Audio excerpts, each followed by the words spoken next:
ठंड में पेड़ घर में रहने वालों के लिए आए शाही महल से पकवान। पता नहीं हमारे घर की परेशानी कब खत्म होगी। घर में खाने के लिए एक दाना भी नहीं है। माँ, भैया को कहीं काम नहीं मिल रहा, खाना कहाँ से आएगा और हम कब तक इस पेड़ के घर में गुजारा करेंगे। दुर्गेश ऐसा कही रहा था कि इतने में उसका बेटा सौरभ आता है। जब तक हमारी किस्मत है बेटी, तुम्हारे भैया कहीं काम ढूंढने के लिए गए हैं, खाली हाथ तो लौटेंगे नहीं। इस तरह रोजाना उनकी जिंदगी में कोई ना कोई परेशानी आ खड़ी होती है। क्या हुआ, सब लोग इतने खामोश क्यों हो? बेटा तू कुछ नहीं लेकर आया, हम सभी भूखे हैं। कहाँ से लेकर आता पिताजी, कहीं काम ही नहीं मिला। ये परेशानियां और पता नहीं कब तक देखनी होंगी। 2 से 3 दिन तक वह भूखे प्यासे ही गुजारते हैं। फिर एक दिन अचानक से उनके लिए रात के समय महल के शाही नौकरशाही खाना लेकर आते हैं। दरवाजा खोलो, दरवाजा खोलो, महल से आए हैं हम लोग, दरवाजा खोलो। शाही नौकर की आवाज सुनकर गरीब बेटा पेड़ के घर का दरवाजा खोलता है और बाहर आता है। मैं आप लोगों के आगे हाथ जोड़ता हूँ, मैंने कुछ नहीं किया, मुझे महल मत ले जाइए। आखिर मेरी गलती क्या है? अरे तुम्हारी कोई गलती नहीं है, ये देखो महल से तुम्हारे लिए खाना आया है। शाही नौकर के हाथ में खाना देखते ही सौरभ हैरान हो जाता है और वह खाने को लालसा भरी नजर से देख रहा होता है। ये कोई साजिश तो नहीं है? मुझे तो ऐसे ही लग रहा है। शाही महल ने मुझ जैसे गरीबों के लिए और मेरे गरीब परिवार के लिए खाना कैसे आ सकता है? सौरभ ऐसा सोच रहा था कि इतने में उसका गरीब परिवार बाहर आता है और खाना देखते ही खाने के ऊपर टूट पड़ता है। शाही महल का खाना, वो भी इतना स्वादिष्ट है। राम, मुझे तो विश्वास नहीं हो रहा। यहाँ अंदर रख दो, हमें बहुत जोरों से भूख लगी है। दुर्गेश्वरी के कहने पर शाही नौकर पेड़ घर के अंदर सारा खाना रख देते हैं। शाही महल से आए हुए खाने में दाल मखनी, शाही कोरमा, शाही पनीर, शाही रोटियां होती हैं।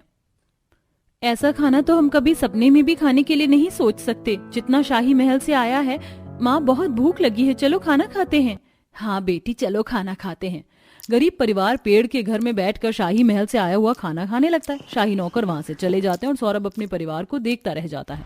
अब भूख उसे भी लगी थी, 2 दिन से उसने भी कुछ नहीं खाया था, तो वह भी शाही महल से आया हुआ खाना खाने लगता है। ऐसे ही अब रोजाना उनके लिए महल से शाही खाना आ रहा था और वह बहुत खुश होकर शाही महल का खाना खा रहे थे।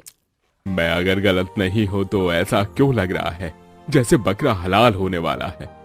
एक बकरे को उसके हलाल होने से पहले बहुत खिलाया पिलाया जाता है, और शाही महल से हमारे लिए खाना आना मुझे कुछ हजम नहीं हो रहा। हाँ पिताजी, आप बिल्कुल सही कह रहे हो।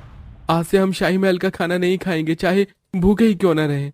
अब रात को जब शाही महल से खाना आता तो सौरभ खाना वापस भिजवा देता है। हम लोगों को ये शाही खाना नहीं खाना, आप ये शाही खाना वापस महल ले जाइए। लगता है कुत्तों को भी हजम नहीं हो रहा। शाही नौकर ऐसा मन में सोचने के बाद सारा खाना वापस महल ले आता है और रानी की बेटी एलिजाबेथ को आकर बताता है। एलिजाबेथ, आज तो उन लोगों ने खाना वापस ही भेज दिया, अब से वो महल का शाही खाना नहीं खाएंगे। एलिजाबेथ बहुत सुंदर रानी थी, उसकी खूबसूरती की कोई कल्पना भी नहीं कर सकता था। अगले ही दिन सुबह होते ही एलिजाबेथ गरीब पेड़ के घर पहुंच गई और वहां उसने दरवाजे पर दस्तक दी। लगता है शाही नौकर फिर से आ गए हैं। सौरभ जब लकड़ी के घर से बाहर आता है तो अपने सामने महल की रानी की बेटी एलिजाबेथ को देखकर हैरान हो जाता है। वह उसके सामने सर झुकाकर खड़ा हो जाता है। रानी एलिजाबेथ, आप यहाँ? आपने यहाँ आने का कष्ट क्यों किया? आपने मुझे दरबार में बुला लिया होता। हमारे साथ महल चलो, तुम्हारे परिवार को मेरे सैनिक महल ले आएंगे। एलिजाबेथ की बात को सौरभ कैसे इनकार कर सकता था, इसलिए वह चुपचाप एलिजाबेथ के साथ उसकी बग्गी में बैठा और वहां से महल आ गया। कुछ ही देर में एलिजाबेथ के शाही नौकर सौरभ के गरीब परिवार को महल ले आए। महल आते ही उन्होंने एक बहुत बड़ी डाइनिंग टेबल पर तरह तरह के शाही पकवान देखे। रानी साहिबा, अगर आपको ये ऐतराज न हो तो मैं एक सवाल पूछना चाहता हूँ। मुझे तुम्हारे सवाल से कोई ऐतराज नहीं है। मैं जानती हूँ तुम्हारे मन में सवालों का तूफान उठ रहा होगा। तुम जो चाहे मुझसे पूछ सकते हो। मुझ जैसे गरीब इंसान को इस शाही महल में क्यों लाया गया है? ये सब हमारी औकात से बाहर है। सवाल तुमने बहुत कठिन पूछा है, जिसका जवाब मैं तुम्हें इतनी आसानी से दे नहीं सकती, लेकिन तुम्हें इस सवाल का जवाब जरूर मिलेगा। जब तक तुम यहाँ हो, ये समझो तुम मेरे मेहमान हो, और यहाँ तुम्हारी खातिरदारी में मैं किसी भी चीज की कमी नहीं छोड़ूंगी। इस तरह एलिजाबेथ के खाने के बाद अब सौरभ अपने गरीब परिवार के साथ महल के अंदर रहता है। वह रोजाना महल के अंदर बड़ी सी डाइनिंग टेबल पर शाही पकवानों का मजा लेते हैं, जिसमें शाही पनीर, दाल मखनी, शाही कोफ्ते और बहुत सारी डिशेस होती हैं। मुझे तो यकीन नहीं होता कि मैं एक महल में रह रही हूँ। ये मेरे लिए बहुत बड़ी बात है, जैसे मानो कोई सपना पूरा हो गया हो। देखो मेरे कपड़े कितने प्यारे हैं ना भैया, और मैं कितनी प्यारी लग रही हूँ इन कपड़ों में। एक बात कहूँ भैया, आप किसी राजा की तरह लग रहे हो अपने इन नए कपड़ों में। मेरी तारीफ के लिए तुम्हारा बहुत बहुत शुक्रिया। सौरभ ऐसा कहकर वहां से उठकर चला जाता है। अब वह अपने सवाल को लेकर बहुत चिंतित होता है। उसी रात खाना खाने के बाद जब सभी अपने अपने कमरे में सोने के लिए चले जाते हैं तो सौरभ एलिजाबेथ को आधी रात के समय गुप्त कमरे में जाते हुए देखता है। आखिर रानी एलिजाबेथ, ये कौन से गुप्त कमरे में जा रही हैं? मुझे इनका पीछा करना चाहिए। ये जरूर मुझसे बहुत बड़ी बात छुपा रही हैं। सौरभ ऐसा करते हुए एलिजाबेथ का पीछा करते हुए गुप्त कमरे में पहुंच जाता है, लेकिन गुप्त कमरे में आते ही उसे बहुत बड़ा झटका लगता है, जिसकी उसने कभी कल्पना भी नहीं की थी। उस कमरे में सौरभ की बहुत सारी तस्वीर होती हैं और वह किसी महाराज की तरह दिख रहा होता है। ये तो मेरी तस्वीर है, लेकिन ऐसी तस्वीर तो मैंने कभी जिंदगी में नहीं बनवाई। फिर ये तस्वीर कैसे हो सकती है? तभी एलिजाबेथ सौरभ के सामने आती है और उसे बताती है, सौरभ, ये हमारी 5वीं पीढ़ी के राजा हैं और तुम्हारी शक्ल बिल्कुल हूबहू इनसे ही मिलती है। तुम्हारी जानकारी के लिए मैं तुम्हें बताना चाहती हूँ कि ये महल और प्रजा संकट में है, क्योंकि मेरे माता पिता की मैं एक इकलौती औलाद हूँ। उन्हें कोई बेटा नहीं हुआ है। इसके बाद इस महल में कोई राजा ना मिल सका। तुम्हारी शक्ल राजा जैसी है। अगर मैं तुम्हें राजा बना दूं तो तुम राजगद्दी पर बैठकर शासन को संभाल सकते हो। इसके बाद इस महल और इस प्रजा पर कोई संकट नहीं आएगा। ये सुनते ही सौरभ हैरान हो जाता है। अच्छा, तो ये कारण है मुझे और मेरे गरीब परिवार को शाही महल से हर रोज शाही पकवान आया करते थे? हाँ, यही कारण है, पर मुझे तुम्हारी मदद की जरूरत है। एक रोज मैंने तुम्हें देखा था और तब से मेरा पूरा ध्यान तुम्हारे ऊपर था। अब तुम्हारे हाथों में ये है महल, ये प्रजा और इस राज्य की परेशानी है, जिसे तुम एक हाँ पर ठीक कर सकते हो। मुझे एक दिन का सोचने का समय दीजिए, उसके बाद मैं आपको बताता हूँ। सौरभ संकोच में रहते हुए वहां से अपने कमरे में आ जाता है। उस रात सौरभ को नींद नहीं आती है और इधर एलिजाबेथ को उसकी हाँ का इंतजार था। अगले दिन जब सवेरा हुआ तो सबसे पहले सौरभ एलिजाबेथ के कमरे में गया। रानी, मैं इन सब के लिए बिल्कुल तैयार हूँ। मैं बचाऊंगा राज्य और महल को और साथ में प्रजा को भी। ये सुनते ही एलिजाबेथ को बहुत खुशी होती है और वह सौरभ को गले से लगा लेती है, जिसके बाद पूरी प्रजा के सामने सौरभ का राज्य तिलक करवाया जाता है। जब सौरभ प्रजा के सामने राजा बनकर आता है तो उसको देखकर सभी हैरान हो जाते हैं और उसके आगे सर झुका लेते हैं। इसी के चलते कई देश विदेशों में ये चर्चा फैल जाती है कि अब प्रतापगढ़ का राजा राज्य संभालने के लिए आ गया है। हम सभी ने महाराज सूर्यवंश को छुपा के रखा था कि उनकी पूरी तैयारी के बाद वह इस महल को संभालने के लिए आ सके, और आज सूर्यवंश जब वापस लौट आए हैं तो इस महल, यहाँ की प्रजा और प्रतापगढ़ को वो अपने आप संभाल लेंगे। बोलो महाराजा सूर्यवंश की जय हो। इस तरह चारों तरफ सौरभ की जय जयकार होने लगती है और वह बहुत ही जल्द महल में रहते रहते शासन करना भी सीख जाता है। इसी के चलते अब महल, प्रजा और प्रतापगढ़ संकट से बाहर आ जाता है।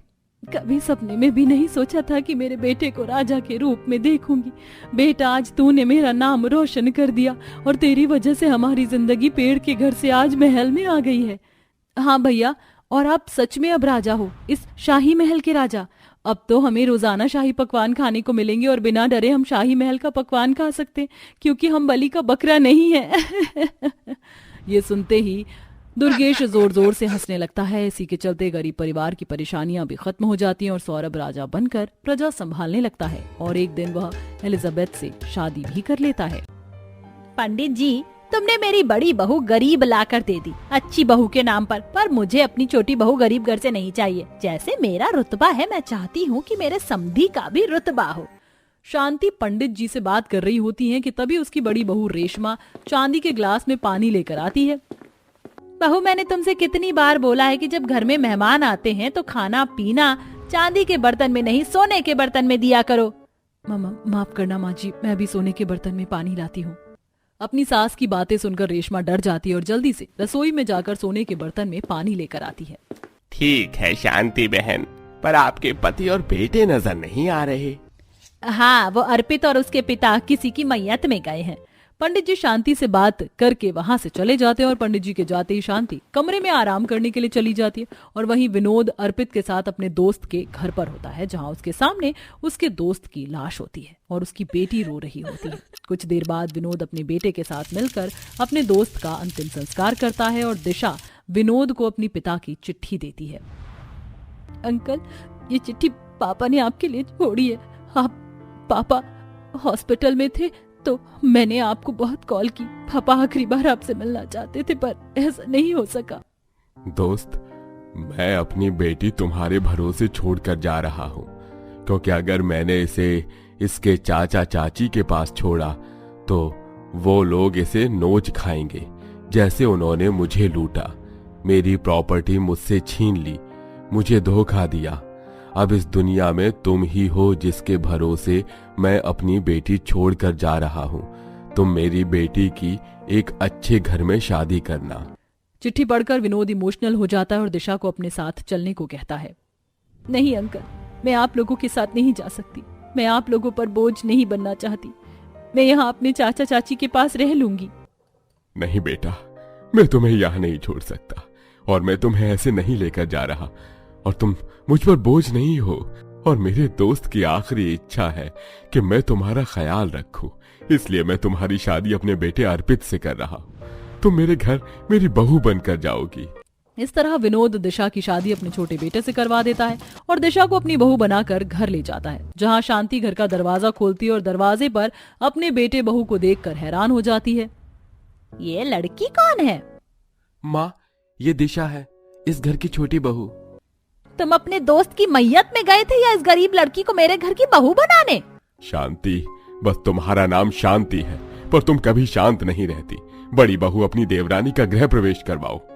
विनोद के कहने पर रेशमा सोने की कलश में चावल और सोने की थाल में महावर लेकर आती है और दिशा का गृह प्रवेश करवाती है। दिशा जब घर में आती है तो वो घर में रखी सोने की घड़ी, टेबल पर रखे सोने के सामान और अपनी सास और जेठानी के गहने चूड़ी सोने को देख हैरान हो जाती है और मन ही मन खुश होती है। कितना बड़ा और सुंदर ससुराल है मेरा। यहाँ तो सब कुछ सोने से भरा पड़ा है। मेरा गृह प्रवेश भी सोने के बर्तन से हुआ। इस घर में मेरी कोई नहीं सुनता। बड़ी बहू भी गरीब घर से आ गई और छोटी बहू भी। मेरी तो कोई इज्जत ही नहीं है इस घर में। शांति, अपनी बहू को गरीब बोलना बंद करो। एक समय था जब मेरा दोस्त भी बहुत अमीर था, पर उसके भाई बंधु ने उसके साथ धोखा दिया और मेरा दोस्त ये सदमा बर्दाश्त नहीं कर सका और उसे हार्ट अटैक आ गया। और अगर तुम इसी तरह मेरे दोस्त की इंसल्ट करती रहोगी तो बहू को बुरा लगेगा। अब जो है जैसी है यही इस घर की बहू है। दिशा चुपचाप अपनी सास के सारे ताने सुनती है, पर विनोद के समझाने पर शांति चुप हो जाती है और वहां से चली जाती है। जिसके बाद रात को अर्पित दिशा के लिए सोने के कड़े लेकर आता है। हमारी शादी इतनी जल्दी हो गई कि मैं तुम्हें कुछ दे ही नहीं पाया। ये मेरी तरफ से गिफ्ट है और हाँ, माँ की बातों का बुरा मत मानना। नहीं, मुझे माँ जी की किसी भी बात का बुरा नहीं लगा। माँ जी बस नाराज है। मुझे उनका नाराज होना भी जायज है और आप चिंता मत करो, बहुत जल्द माँ जी मुझे भी अपना लेंगी और मैं तो बहुत खुश हूँ अपने इस महलों जैसे ससुराल में। देखो मेरे कमरे में कितना सोना भरा पड़ा है। यहाँ पर हर चीज सोने की है, यहाँ तक कि बेड भी। दिशा अपने सोने के ससुराल में आकर बहुत खुश होती है और अगले दिन उसकी मुंह दिखाई होती है। और मुंह दिखाई से पहले रेशमा अपनी देवरानी के लिए सोने की थाल में बहुत सारे गहने लेकर आती है। दिशा, ये सारे गहने पहनकर तैयार हो जाना, मेहमान आ चुके हैं। थोड़ी ही देर में तुम्हारी मुंह दिखाई की रस्म शुरू हो जाएगी। इतने सारे गहने मेरे लिए? ये सब कितने सुंदर हैं। दिशा, आज तुम्हें ये सोना गहने देखकर बहुत सुकून मिल रहा है, पर बाद में यही तुम्हारे दुख की वजह बनेगा। बड़ी बहू कहाँ मर गई? मैंने तुझे कहा था ना कि घर को सजाने वाली हर एक चीज सोने की होनी चाहिए। घर में मेहमान आएंगे तो क्या सोचेंगे कि हम सिर्फ नाम के अमीर हैं। जितनी भी सजावट की चीजें सारी बाहर निकाल लो और घर को सोने से सजाओ, ताकि सबको नजर आ सके कि हमारे पास सोने की कमी नहीं है। मैं जा रही हूँ, तुम तैयार हो जाना। सही घर में आ गई मैं तो। अगर चाचा चाची के पास रहती तो जिंदगी भर उनकी बातें सुनने को मिलती। बस माँ जी नाराज है, पर मैं उन्हें भी खुश कर दूंगी। पर इतने सारे गहने मैं कैसे पहनूंगी? एक काम करती हूँ, सिर्फ थोड़े से गहने पहन के नीचे चली जाती हूँ। इतना सोचकर दिशा सोने के नाम पर सिर्फ मांग टीका, हार और कान के पहनकर नीचे जाती है, जहाँ सभी लोग इतना कम सोना देख शांति पर हंसने लगते हैं। बहन, तुम और तुम्हारी बड़ी बहू सोने से लदी पड़ी हो, पर छोटी बहू को इतना कम सोना। वैसे तो तुम बहुत दिखावा करती हो और घर आए मेहमानों को सोने के बर्तनों में खाना देती हो, पर अपनी छोटी बहू से इतनी नफरत कि उसे सोने के नाम पर सिर्फ 4 गहने पहनने दिए और मुंह दिखाई के लिए बैठा दिया। घर आए सभी मेहमान शांति का खूब मजाक बनाते हैं, जो शांति को बर्दाश्त नहीं होता। और मेहमानों के जाने के बाद शांति ना सिर्फ दिशा को बल्कि रेशमा को भी खरी खोटी सुनाती है। बहू, मैंने तुझे इतने गहने दिए थे छोटी बहू को देने के लिए और तूने बदले में उसे सिर्फ 4 गहने दिए। छोटी बहू, अगर बहू ने तुझे गहने नहीं दिए थे तो तू मुझसे कहती। तुझे दिखाई नहीं दिया कि हमारे घर में हर एक चीज सोने की रखी है? तेरी वजह से आज सभी मेहमान ने मिलकर मेरा मजाक बनाया। माँ जी, इसमें दीदी की कोई गलती नहीं है, उन्हें कुछ मत बोलिए। मैंने कभी इतना सोना नहीं पहना था, बस इसलिए मैं थोड़े से गहने पहनकर नीचे आ गई। तुम जैसे गरीबों से और उम्मीद ही क्या रख सकती हूँ मैं। शांति अपनी दोनों बहू से नाराज होकर वहां से चली जाती है। और अगले दिन दिशा की पहली रसोई होती है और दिशा घर वालों के लिए खाना बनाकर उसके अपने मायके से लाए हुए स्टील के बर्तन में परोसती है। बहू, तुझे क्या लगता है कि तेरा ससुराल तेरी तरह गरीब है? कल मेरी इंसल्ट करवा कर तेरा मन नहीं भरा जो आज तू हमें इन गंदे बर्तन में खाने के लिए दे रही है। बड़ी बहू, अपनी देवरानी को इस घर के तौर तरीके सिखा। हमारे घर में सोने की चीज सिर्फ देखने के लिए नहीं रखी गई है, बल्कि उनका इस्तेमाल भी किया जाता है। शांति, खाना ही तो खाना है, फिर चाहे खाना सोने के बर्तन में मिले या मिट्टी के बर्तन में। मुझे नहीं खाना, आप ही खाओ। शांति बिना खाए नाराज होकर वहां से चली जाती है। शांति का ये बर्ताव दिशा को बहुत बुरा लगता है। अब समय यूं ही गुजरता है और छोटी छोटी बात पर शांति इसी तरह अपनी दोनों बहू को खरी खोटी सुनाती है। ये सोने के हार, पायल, गहने मेरे गले का फांसी का फंदा बन जाएगा, मैंने कभी सोचा भी नहीं था। पता नहीं कब मुझे इन सबसे छुटकारा मिलेगा। मैंने कहा था ना तुमसे, जो सोना देखकर आज तुम इतनी खुश हो, वही सोना एक दिन तुम्हारे दुख की वजह बनेगा। जो दिशा ससुराल में आकर अपना सोने का महल जैसा घर देखकर खुश थी, सोने से लदी पड़ी थी, आज वही सोना दिशा के लिए फांसी का फंदा बना जा रहा था। समय यूं ही गुजरता है और एक दिन, आज लग रही हो तुम दोनों शांति की बहू, ऊपर से नीचे तक सोना सोना। अब जल्दी से चलो, वैसे ही लेट हो गए हैं, इसीलिए अब हम नदी वाले रास्ते से जाएंगे। पर माँ जी, रात में तो उस रास्ते पर चोर घूमते हैं। चुप करो तुम, आखिर चोरों को भी तो पता चले कि हम कितने अमीर हैं। माँ, भाभी सही कह रही हैं, रात के समय उस रास्ते पर जाना सही नहीं है। अगर तुम लोगों को नहीं जाना तो ठीक है, मैं खुद जा रही हूँ। आखिर मेरी सहेली की बेटी की शादी है, मुझे टाइम पर पहुँचना है। शांति नाराज होकर अकेली घर से निकल जाती है, जिस वजह से रेशमा और दिशा भी अपनी सास के पीछे जाती हैं और कुछ देर बाद घर में ताला लगाकर दोनों बाप बेटे भी घर से निकल जाते हैं। पर जैसे ही शांति और उसकी दोनों बहू नदी वाले रास्ते पर पहुंचती हैं, कुछ गुंडे आकर उन्हें घेर लेते हैं। आज तो लग रहा है इंसान नहीं बल्कि सोना चलकर हमारे पास आया है। ए बढ़िया, अपने सारे गहने हमें दे दे और अपनी बहू को भी बोल, वरना ये चाकू सीधा तेरे पेट में जाएगा। खबरदार अगर मेरे गहनों को हाथ भी लगाया। माँ जी, वो गुंडे हैं, दे दीजिए उन्हें सारे गहने, वरना वो आपको चोट पहुंचा सकते हैं। मैं नहीं दूंगी, भले ही मेरी जान चली जाए।